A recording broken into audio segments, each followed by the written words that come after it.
this video is for people that are new to iMovie or they're returning to it after a long time of being away. Here's your media. When you first open it up, you're going to see basically the Create New button and probably a few tutorials pop up. You just click through those, exit out of those, doesn't matter.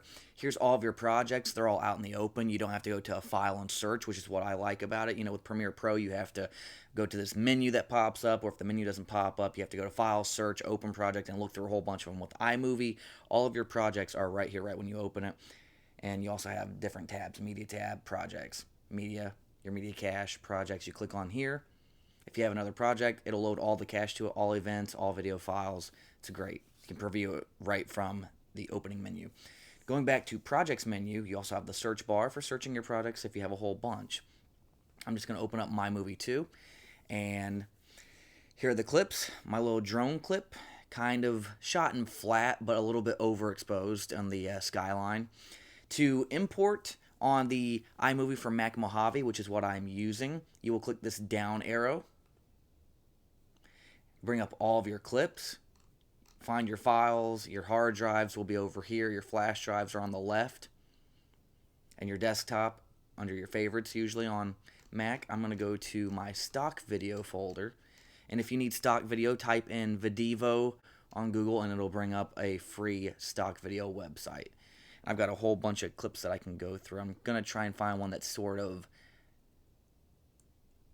high dynamic profile, kind of. You get a lot of shade. You also get a lot of brights, and these two look perfect for that. So I'm going to import this one since it's more flat than the other one. And then this little arrow right here, little pie chart on the bottom left of your clips when you import them, it's caching them so they load faster. So even on a slower iMac computer or MacBook, as long as it caches it, it'll be able to play through without lagging as much in the timeline. And your timeline, if you're used to most video editors, even people that have used the old Windows Movie Maker, is right here at the bottom. Drag and drop clips, photos from the browser above to start creating your movie.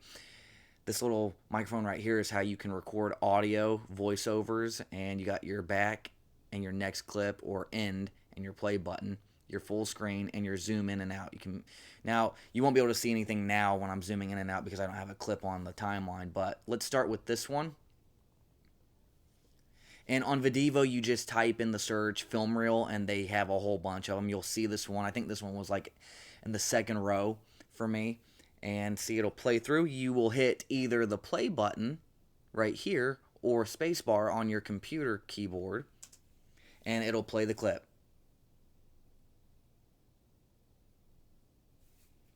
Now you want to full screen it, like I said earlier. Hit these two arrows on the bottom right.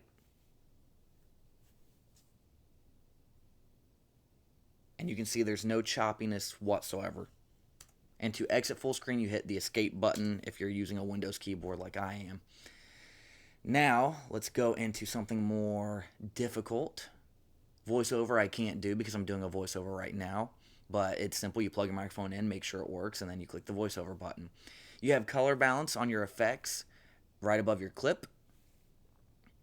Color balance, color correction, cropping, stabilization, volume control, noise reduction and equalizer, speed, clip filter and audio effects, and clip information. It'll tell you the information about your clip, the name, and the duration of it. Let's start off with color balance. You've got auto mode. It can improve the video quality, although it doesn't really improve it to a lot of people's eyes, but this is what the program thinks is best for your clip. Let's do that. Program thought that it would be best to bring up your highlights, to bring up the whites, make it less dark. Now, if you're going for like a Blair Witch Project, yes, or if you want to simulate someone wearing a headlamp in a movie, like, miners have those lights on their helmets, this is what it looks like. A headlamp is hitting the projector. Now let's play the clip, and you can see it brings up the color throughout the whole clip, not just that one beginning part. It actually does kind of look cool. It looks more amateurish when you do that. So we're not going to do the auto again for this clip. We're going to go to match color. Match color, you can take, let's see, skip to a frame you want to match. Basically, you take a frame in your film, your clip, and it'll do its best to match the whole clip to that frame. Now watch carefully. the right side, I believe. See, it got darker and then bright for a split second.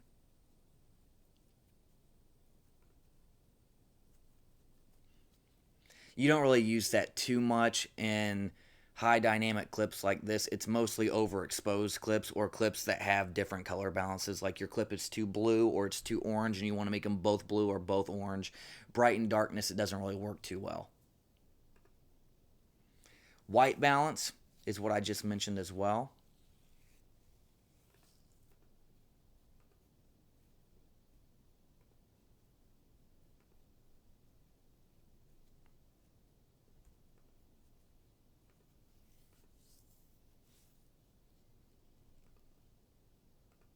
And see, pick a random colorization from the clip, you can add a different blue tint. It tries to match it to the best of its ability.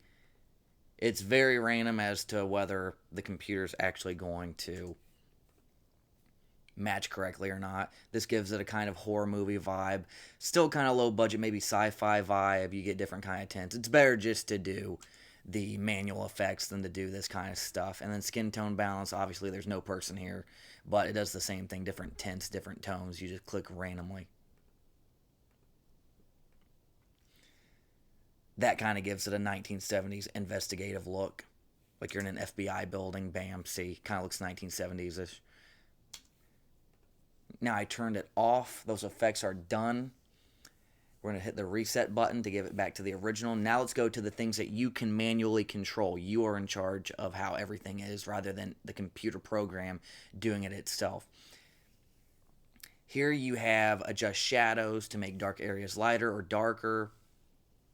Adjust contrast to increase or decrease the difference between light and dark areas. Adjust brightness to make it lighter or darker. Adjust contrast to increase or decrease the difference between light and dark areas. Adjust highlights to make bright areas lighter or darker. We're going to go through all of these. And then you've got your saturation, which can make it black and white or super vivid. And then you've also got temperature to make your colors warmer or cooler. Not like Freeze's brother. So let's start with this. Adjust shadows to make areas darker or lighter. Look at that. That looks straight out of a Hollywood film, doesn't it? It looks way more professional. Now, people don't give iMovie enough credit. They say, oh, it's low tier. You can make pretty professional things with iMovie. I mean, for a free program, this is miles better than Windows Movie Maker version 1, 2, and Live. This is miles better. Just look at how cool it looks. Looks way more professional than the stocky. So here's professional. Take a look. Reset. Bam. There's stocky look. Now look at that. It adds another vignette. It looks more amateurish. And now it's overexposed. As if the film is being investigated under a bright light. And then going back to amateurish. Slightly kind of professional, just underexposed. Because you can no longer see the brown in the film reel. You see black, and you see black around the edges. So it's underexposed. And always go back to that reset button during all of these. Now we're going to look at the brightness of the clip. This looks stockier. This looks like amateur stock video. The browns are accentuated. The white is really blown out of proportion. It's overexposed. Overexposed is when things are too bright.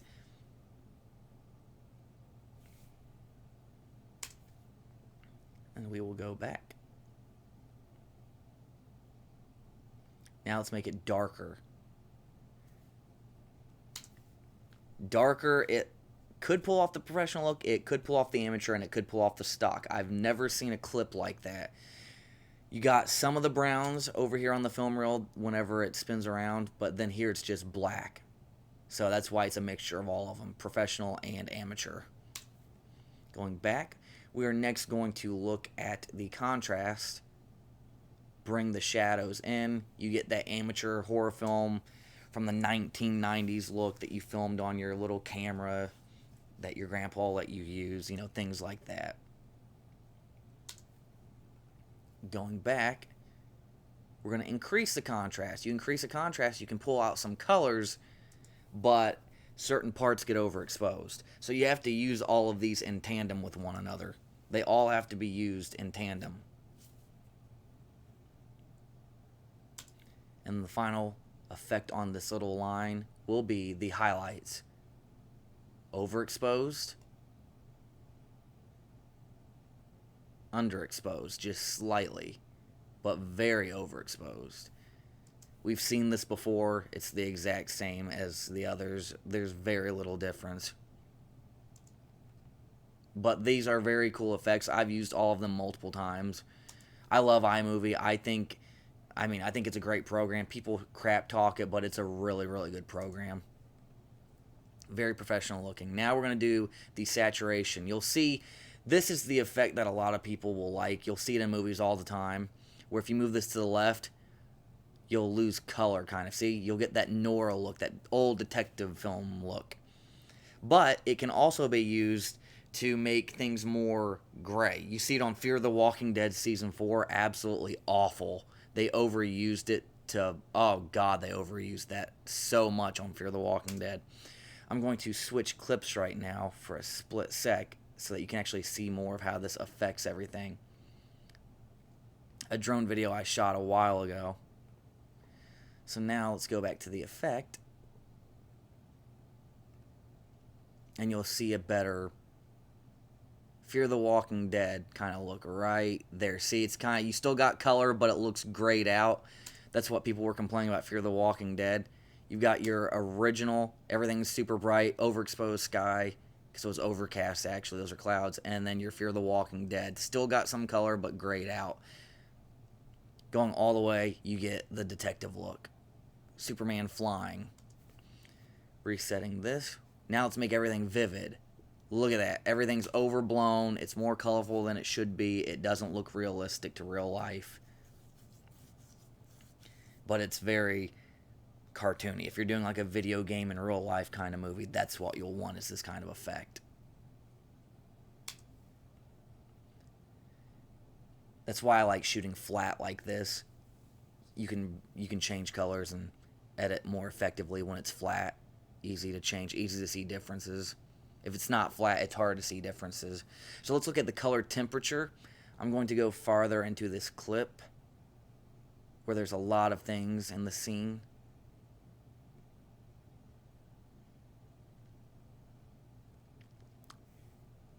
And there we go. Almost filled the frame with it. The earth is flat. Blue tint, move it to the left, everything gets more blue. It makes you feel a feeling of hopelessness, or that it's winter, or that there's zombies, or that someone's gonna die. Color speaks volumes in movies. Now let's move it to the orange side, to the right. And it looks like a country music video. It looks like the world's gonna end, the apocalypse is happening, something bad's gonna happen. There's a war, there's a fire somewhere. There's smoke, there's just destruction, there's hopelessness. People are feeling anxiety. This is what these colors mean. Or that the sun's setting. I don't know if I said that. And then hit reset. Next, we're going to go over to the crop function. You've got the crop to fit, which is, I think, standard. It's already doing that. And then you got crop to fill. And you can actually crop into a square of the video. And then once you adjust your little sides to the spot you want, you click the check mark. Bam. Now, when you do a crop, as you can see, the video quality got more degraded. It looks worse. It doesn't look nearly as good because you're stretching pixels. Pixels are being stretched right now. You're losing detail because you're zooming in. Unnaturally zooming in. Now, let me actually do it again to really accentuate this part. We're going to do it that low. Now we're going to click the check mark and see, that's what I mean. The more you zoom in, the more you stretch pixels, the more you lose quality.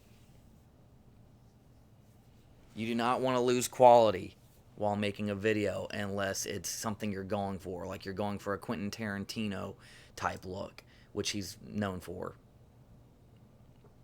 So let's reset all. And see the difference? Not very pixely, not very grainy, very HD looking versus cropped in. And then Ken Burns, you can do on video, but it's usually used on pictures to give them like a 3D look. Let's do Ken Burns on the film reel. We'll reset all.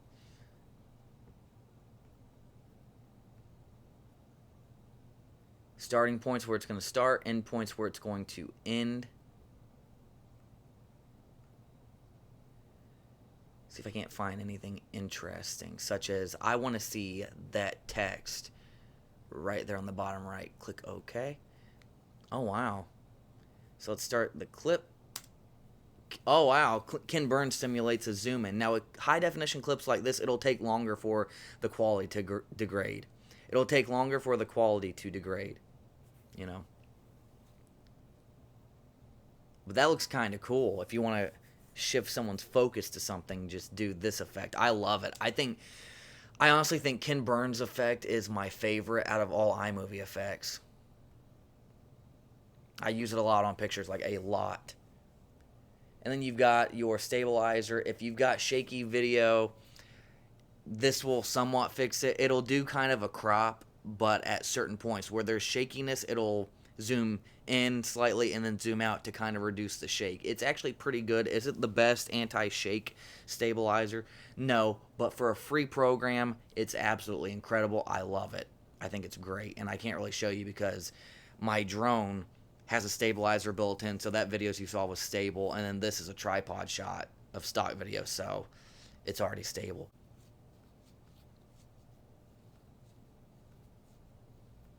There's no audio, but obviously there's going to be a little line that'll say 100%, 200%, 250%, 75, 50, 25, 0. You can, 0 is how you mute all audio, 15% is how you make it 15% of what it is, 50% is to cut all your clips in half so they're not as loud, and then 100% is how every clip is supposed to sound, and then making it over 100% makes it really loud to where you can really barely understand it, and it'll hurt people's ears with headphones in.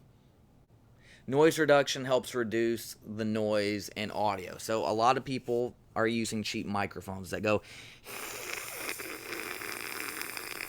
sounds like that. Noise reduction will help reduce the noise. It's going to take a lot of my CPU on my Mac Mini 2012, so I cannot use it.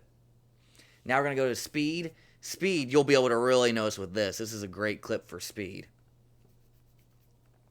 So you've got speed normal, you've got reverse, you can reverse it. I mean, reverse basically is, okay, see how it's moving this way towards the left? If I hit reverse, they will now move towards the right. Simple effect that Movie Maker never implemented. Fans had to add a reverse effect to Movie Maker. Now, regular speed, pretty slow. Now, let's go back to the slow function. You see how it looks choppy? This is probably a 24 frames per second clip or a 30 frames per second clip. So if you want this slow motion effect to look really good on iMovie, it's not necessarily your camera, it's your camera settings. You want to go into the camera settings and change the FPS to 60 or 60p, and it won't be choppy at all. So it all has to do with your frame rate. GoPros are great for the iMovie speed effect, and you can do slow at 10%, at 25. If this was 120 frames per second like on a GoPro or a newer cell phone, it wouldn't be choppy at 25%. And then 50, still choppy.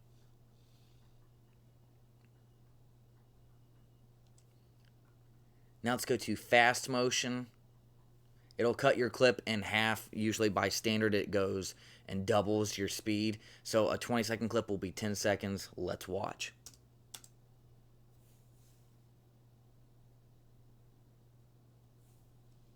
It just doubles it.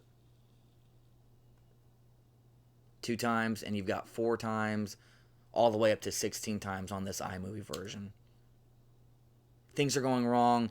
People are using too much electricity, and it's causing the generator. You can make this whatever you want. It's causing the generator to go out of frets. You've got 8 times, which is just, look at my clip getting smaller and smaller. It's now almost 3 seconds. They use that effect a lot in the 1980s and 1990s films. They would speed things up just to make it seem more urgent. And now my clip, I can't. It's 1 second long, 1.1 seconds long. Yeah. It looks like stop motion at this point. I give up on life. Freeze frame, you can actually stop at a certain point, I believe. Let me go back to regular. Freeze frame, you can stop at a regular point, I believe. Okay, so it's moving. Boom, power went out. Oh my god, someone's fixing it. Boom, it turns back on again. And that didn't even look like a picture. It looked like the video legitimately, like the machine legitimately stopped.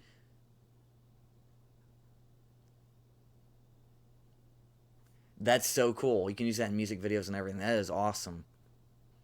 And then now we have, if you're really, really lazy, you don't want to do any of the color correction, you don't want to deal with the cropping and stuff, you can just do these three circles up here, the clip filter and audio effects. Clip filter is on the left. It says none is selected. Here they have it flipped, mirrored. It's the opposite. Obviously, you can't read any of the stuff on the bottom left now because it's flipped. It's mirrored, as if you're looking in a mirror. You got black and white. Film noir is coming up next, and here's noir. Everything's high. It's underexposed, basically. Silent era. You've got that little line. You know, Movie Maker had an effect like this. Grain line, unfocused, lighting, iris is going out of whack, like Will Smith. You got camo, which is, yeah, you know, it's kind of like sepia in a way. Old West looking. Heat wave. That's cool. This clip is great for these kind of things. And then you've got Blockbuster, which used to be my absolute favorite on the iPad, but it's more of a 1990s sci-fi film color grade. Vintage, again, 1970s, 1960s, kids making a film in his room, smoking some weed, and then it looks like this because the cameras back then were crap. Western again, but more accentuated. Everything's more sepia. Film grain can make it look grainy like a 1990s, early 2000s film. I don't like film grain. A lot of nerds do. I don't care if a film is 24 frames per second or 60, or if it has grain or not. I prefer my films without grain, but some people love it. You got aged film. Movie Maker also had this effect. You've got more grain. You've got more pattern. You've got a fluctuating line going through the film every once in a while, and the edges are more warped. Then you got your sepia, again, another kind of sepia orange effect, brown effect, and then your vignette, where the corners, the four corners, are going to be blacked out. It's going to give you a focus point.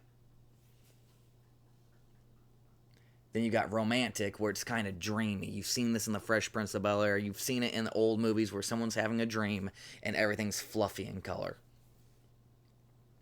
Cartoon defines edges, kind of accentuates the color a little bit, so you can see the brown is kind of a little more popping. And you got blue tint, which again we've already went through on the drone clip. Feeling of depression, loneliness, isolation. End of the day, someone's going to die, someone's dying, someone gets a feeling of the future that someone's going to die, so they start running towards them, driving, calling, can't get an answer, so they drive to them. The end is near for someone. Then you've got color blast, which is incredible, zombie looking noir kind of look. Everything gets a little bit black and white, a little green, a little pink. You just got that kind of zombie apocalypse noir look. Cheap amateur film, but still looks awesome to me. Hard light, everything's more defined. Underexposed or underexposed more, overexposed or more overexposed. Bleach bypass, overexposed on the brights, underexposed on the darks, so there's no grain in the dark areas where there would be on a regular camera. There's no grain. It's just all clear, clean. And you've got glow, which we've kind of seen with the color corrector. Most of these you can do with the color corrector that we did earlier, the bright darkness line, and then the color temperature and the contrast. You can do all of these, but these are just done for you. And then old world, if you're going back in time, China, whatever, your browns are going to be accentuated. this is what you would do with Old World. You got flashback, everything's slightly brighter, everything's more defined, the sharpness is increased, it seems, a little bit. Dreamy, again, you've seen this effect before in The Fresh Prince of Bel-Air. The other one was more professional, this one's more cartoony, more 1990s. Raster, looks like a digital computer screen. I mean, it's got scan lines, blue tint, green, teal, turquoise. What more are you going to do? Day into night, you can turn a day shot into a night shot. This is a very good effect. You just have to use it on... Your clip for this has to be proper, otherwise it's not going to work. It's just not going to work on an overexposed clip. X-ray, someone's on hallucinogens, what the heck's going on, right? And then negative, everything's flipped, and it's more overexposed. Sci-Fi, that is the staple of Sci-Fi right there. This is on Sci-Fi Channel. I can guarantee you some Sci-Fi movie has used this effect probably a million times. And then duotone, you get that 1970s hipster look with duotone. Now, what I'm going to do is reset that. I gotta pick one. Normal. Take this clip out, and I'm gonna go through these really fast on the drone clip. Just keep an eye on the preview.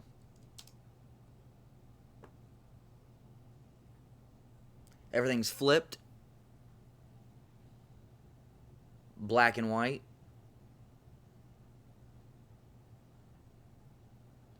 Darks are darker. Everything's more toned out with Noir. This is the Noir mode. Silent era. This is perfect for that. Silent era. Someone in a helicopter with one of those roll-up film cameras. Bam. You get the vignette effect on this one. Around the edges. Your camo. Yeah, you know, color saturation's lower. That's basically what it is. Heat wave.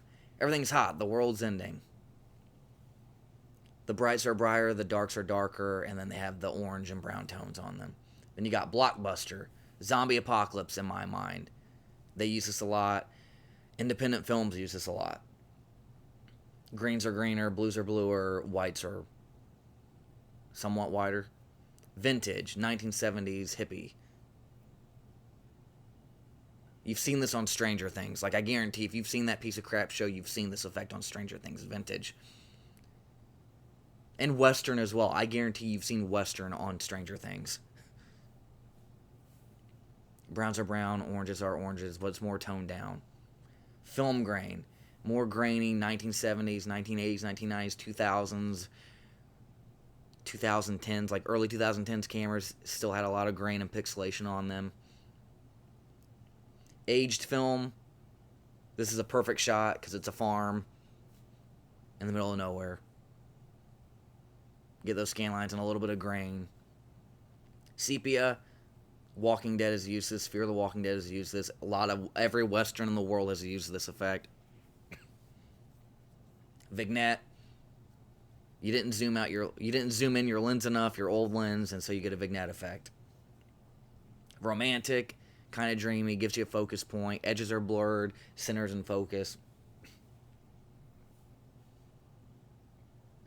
Cartoon. Again, everything's more sharp, more blurry, looks like a drawing, looks like a painting. Somewhat of a cartoon, but not perfectly. Blue tone, you know, something bad's going to happen, or it's winter, or it's cold, or depression. Characters going through depression. Blast, with blast, you get the vignette around the corner. You get the whites become pink, everything else becomes green and brown and black. Zombies taking over. Hard light. You can see overexposed, underexposed, sharper, darker, brighter. Cartoony, like Grand Theft Auto 3 beta. Bleach bypass, faded. Every color's faded. It looks empty. It looks like a flat color profile, which is kind of what you want. Like I said earlier, you want a flat color profile. Your glow effect, everything glows. Although in this clip it doesn't glow as much as it did. Everything just gets brighter and slightly blurrier. Old world, Western, Pioneer, sepia, but doubled, I guess. Flashback again. Now you can see it. Unlike with that film reel, this one is more of a flashback.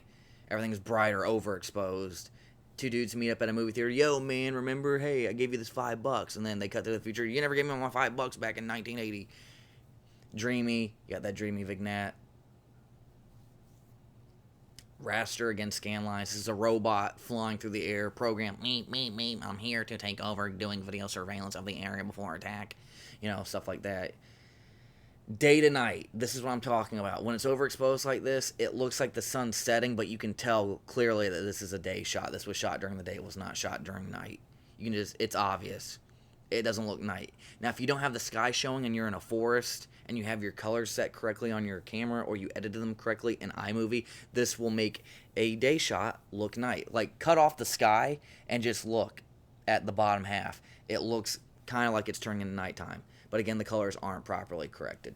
Then your X-ray, bam. Creepy. Like, really creepy, but super awesome looking. Negative, it brings out the sky more. See, I wasn't lying about it being clouds. It wasn't overexposure, it was clouds. Overcast clouds that were throwing everything off. And then Sci-Fi. Looks great on this clip, in my opinion. I didn't think it would look that good, but it looks really good. And then Duotone. Okay, for the next effect we're going to look at is something that's more hidden. It's harder to find now. It used to pop up on the crop menu on very, very old versions of iMovie. It is green screening, which I mentioned briefly earlier. What you want to do is you want to find a clip on YouTube of anything. You can type in birds flying, rain, snow, Thanos if you want, Avengers, anything. And then you want to drag the clip not next to it. This is not what you want. You don't want this. You want to drag it on top of the clip you want to green screen onto, and then release. Boom. Now, also, you're going to probably have to trim a lot of your clips to get their some people pre-keyed stuff onto them. You don't want any of that stuff. Just trim it appropriately to the size of your picture. You can do this with pictures or with video as your background. And as you can see, hit spacebar, play. Well, where's your background at? How do we edit out the green or the blue? Well, what you want to do is you want to click on the green screen clip right here at the very top, and then you'll see a new effect opens up above your video. 2 squares, video overlay settings. Click that. And then you got cutaway, you've got opacity, you've got fade. You want to click on the cutaway and go to green/blue screen. And voila. Hit play.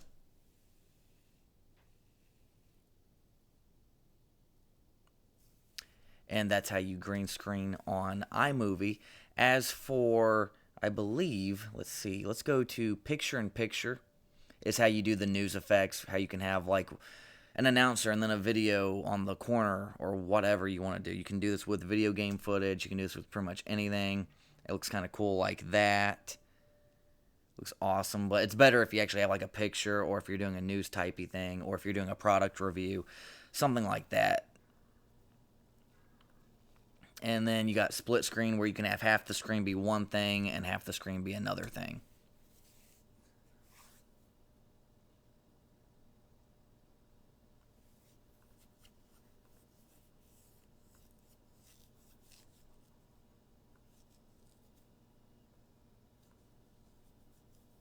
And you can change the opacity of your clip as well here too. Give it kind of a creepy, foggy lens type vibe. Now we're going to look at the audio function on iMovie. It's near the middle, on the left a little bit, offset to the left. Click on that, and you'll see audio, and then your iTunes folder on newer versions of iMovie will have the iTunes folder up top, and all of your songs. All you've got to do is you can preview them by clicking the play button to the left of the song. Not going to do that for copyright purposes.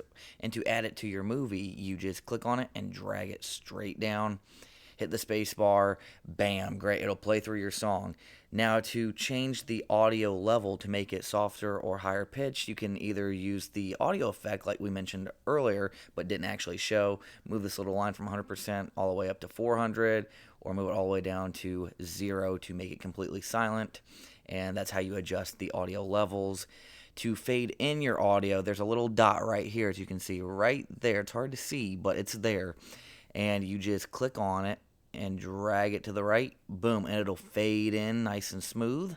And then you go to the end of your song, and you can do the same thing to make it fade out. With the audio effects, you also have different kind of filters. You have an echo effect. You have a whole bunch of things that you can use with the audio effects in tandem with your music or your voiceovers. Now, we're also going to check out built-in music, bright, modern, neon news, playful, simple travel. To switch to the other sound effects that they have, not just music, you've got Foley, you click that, it'll have alarm clock, clock wind up, cash register sounds, just different sound effects that you've heard somewhere. These are all from the 1990s and early 2000s, so I guarantee you've heard these before somewhere on some movie. You got booms, booming reverse, synth zap, impact. They've just got a whole bunch of them. People, they've got chattering, laughter, everything. You got a whole bunch of these sound effects, basically. Way better than Windows Movie Maker. That's all I can say. iMovie's 10 times better than Windows Movie Maker. And then you've got your GarageBand. You can import your GarageBand songs, export them to iMovie, things of that sort. If you want your own custom music, not having to worry about copyright or royalties, this is a great option for your GarageBand compositions. Next up, we're going to look at the titles.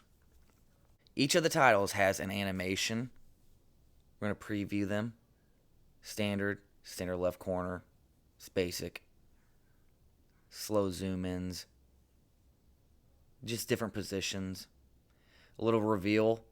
Does that vignette effect that we've seen like 4 or 5 times so far. Pop in, vignette. That's a cool one right there. I love that one. I've used that one a lot. Just animated text seem to make your video more professional. You know, you see the YouTubers that just do jump cut videos and they have like the static text that doesn't move, it just pops up and then disappears.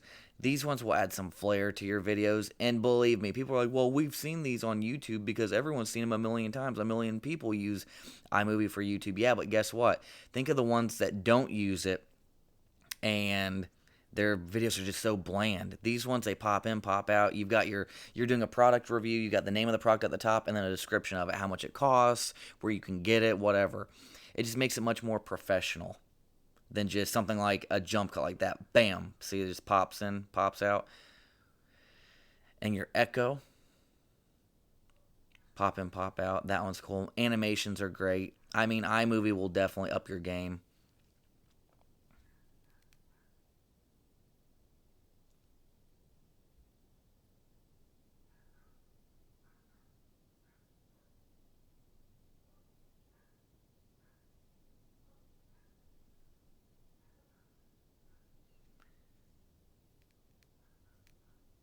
This one Windows Movie Maker has had since Windows Live Movie Maker, but iMovie did it first. Cool blurry background, focus text. It's awesome. Rack focus, if you will, or pull. Pixie dust, I guarantee you've seen on female channels.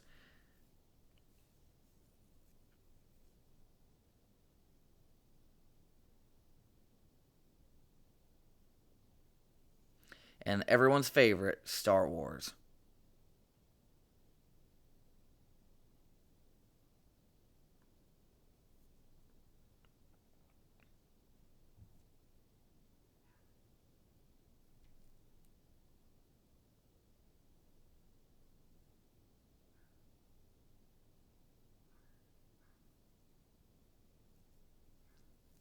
And bam.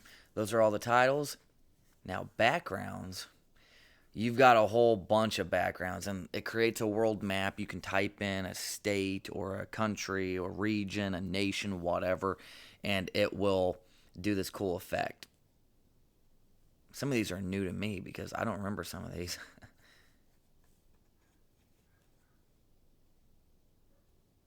But these will definitely up your game. I mean, if you go from Windows Movie Maker and Windows Live Movie Maker to iMovie, you're going to notice it's a world of difference.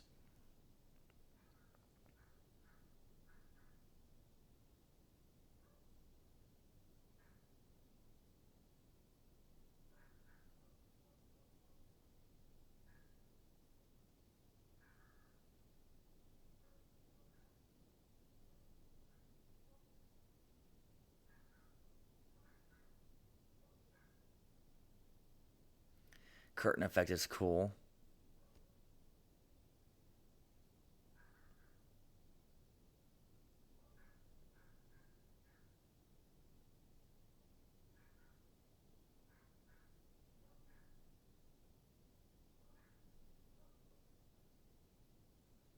And most of these ones on the bottom, you can just put text over.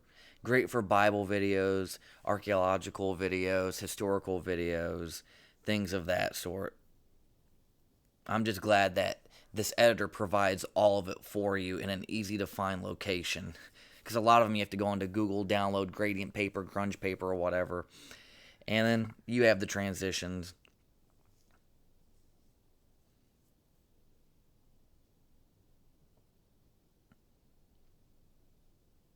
Different kinds of transitions. Definitely helpful. My computer's getting a little slow right now, as you can tell.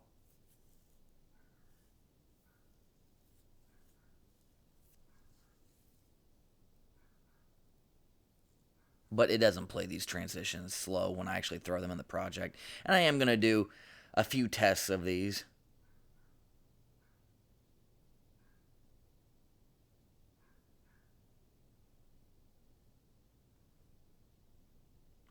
Page curl you've seen on Windows Movie Maker, so it's nothing new. Alright, let's do a test of some of these. You plop them right between two clips. You can change the length and everything if you so choose. Seconds, duration. Click apply to all apply, whatever.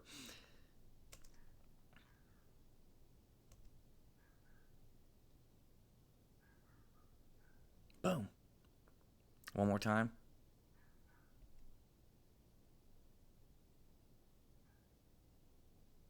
Looks cool.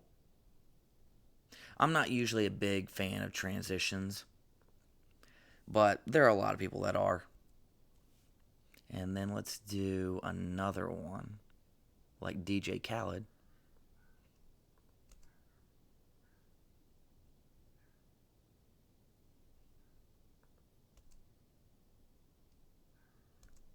It's only slow because I'm recording at the same time. That's why it's lagging. That's just a water ripple effect. And then you've got the ever so popular cross blur, a lot of Lifetime movies use.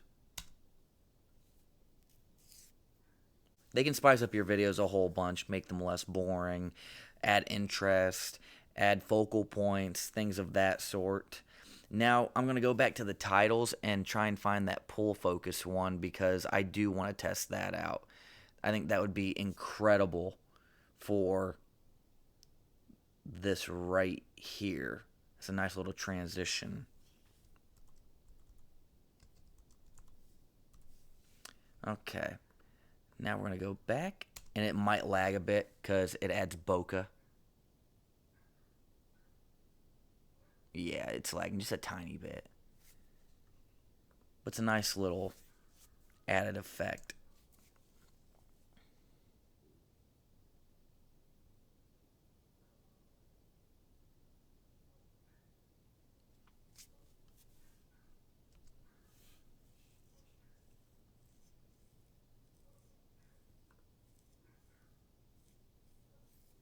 And then you also have effects in the modify menu. You've got slow motion. You can do all your effects here too, or most of them. You can do most of your effects here. You've got fast forward. You've got one that doesn't show up in the fast slow motion thing. It's called instant replay. If you want an example of this, you just do 50% or 100%, and what it'll do is it'll repeat a portion of your video.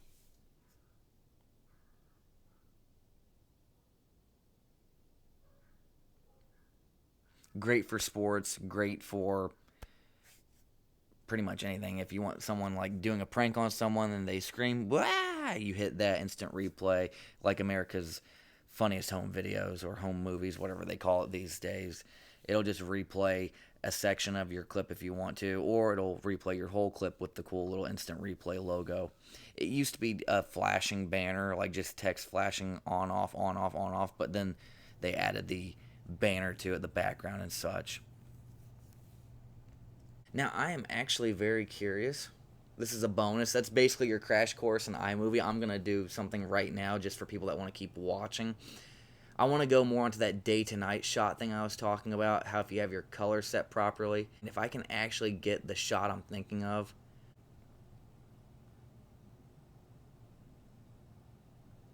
Okay. Let me zoom in on the timeline. See, without the sky, it's a lot easier to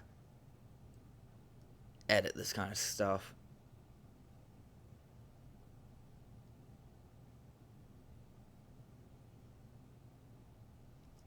Right there's where I'm going to end the clip, because I'm trying to keep the sky out of it.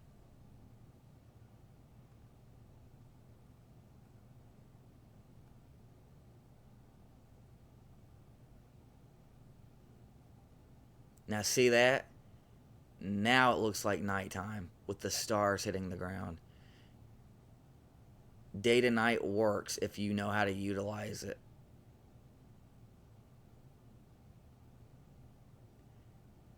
And that part right there, we're going to actually test even more because you can kind of tell that it's not nighttime. Bring all this inward.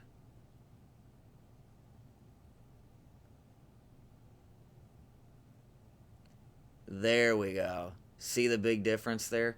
Now I got to get that little shed in the corner to not be so blue. There we go.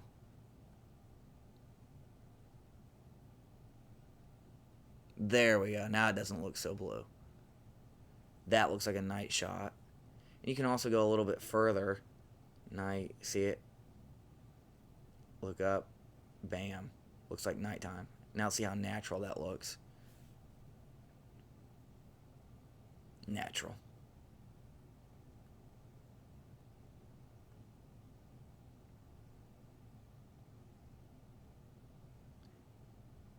There we go.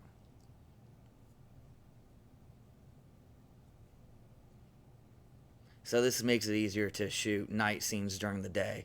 And people are saying iMovie's crap, blah, blah, blah, blah. I think it's great because, I mean, you can't do this with a lot of editors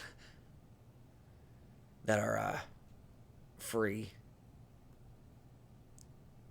Now see, if you do it like this and you move the tint to blue, it doesn't look, it looks more night, but it also looks more like the sun. It looks like the day, you know, and then there's brown night, summer night, maybe August night. But I just like to keep it, honestly, the way it was.